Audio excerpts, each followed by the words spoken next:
watching Naruto Shippuden for the first time. Here are my thoughts on episode 3. They're working on the assignment. Naruto is still using his shadow clones, which are like his main thing. One thing that's cool is his shadow clones seem to have almost evolved over time. So even towards the end of the last series, Naruto would work together with his shadow clones. In the first episode of Naruto, he could barely even make one, and then by the end of the episode, he could make a ton, and then it's just been like one of his default moves is he'll just do like tons of shadow clones, which uses a lot of chakra, which is why Naruto is so good at it, is because he has access to the fox chakra. Jiraiya is watching from the tree, and Tsunade is also watching from the tree. Once again, Naruto attacks before Kakashi-sensei tells him to start. The guy from the last episode with the side bangs, the one who had the seal break. A lot of people in this world have stuff sealed inside of them. We have Naruto with the fox, and we have Gaara with the sand spirit, and then there was like the third Hokage was sealing something with Orochimaru. I don't totally know what that was. This guy with the side bangs, who was in part of the like Elders Quorum type thing, his seal broke.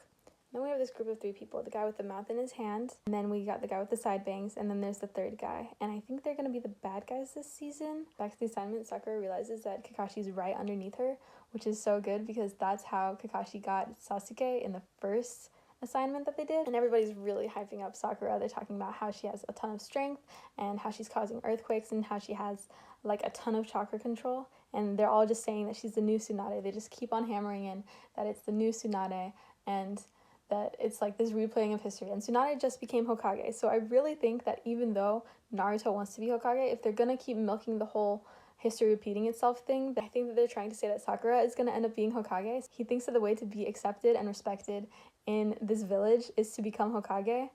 And that's been his goal the whole time, is just to be accepted. So I think once he realizes that he has the love and acceptance without being Hokage, he'll be fine releasing it. And I think it's gonna end up being Sakura because she already has the healing qualities. And I think that her not having her ego in it and not actively seeking it out is actually gonna make her a better leader. I predict for Sakura's character development, because she's such a good healer, I think they're going to start depending on that too much, and she's gonna feel spread really thin, and they're going to always be just assuming that she's gonna be able to heal people, and she's going to fail at it, and it's gonna crush her and destroy her, and like she'll have to figure that out. I feel like that's gonna be one of the battles that she has to go through internally. I'm at the guy with the mouth in his hand again, and they're like really hammering in that he cares about art and he appreciates art, and he's like making origami and he's just talking about the art, and it's very annoying. It feels forced, and I think it's dumb. They're working well together as a team, which is good.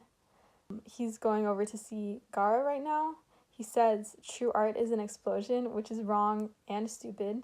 This was obviously going to happen when they started doing the same assignment, but Kakashi manipulates them by showing Sasuke dying, and they don't even fall for it for a second. Sakura immediately knows that it's fake, and like they're just kind of sad and disappointed about it. Naruto uses a Rasengan against Kakashi. Naruto falls for fake bells and gets tied up in a tree again, which is the same as what happened in the first assignment episode. But it was actually a clone. Kakashi was actually a substitution. It's hard to explain how powerful Gaara is. Like, no one could defeat Gaara.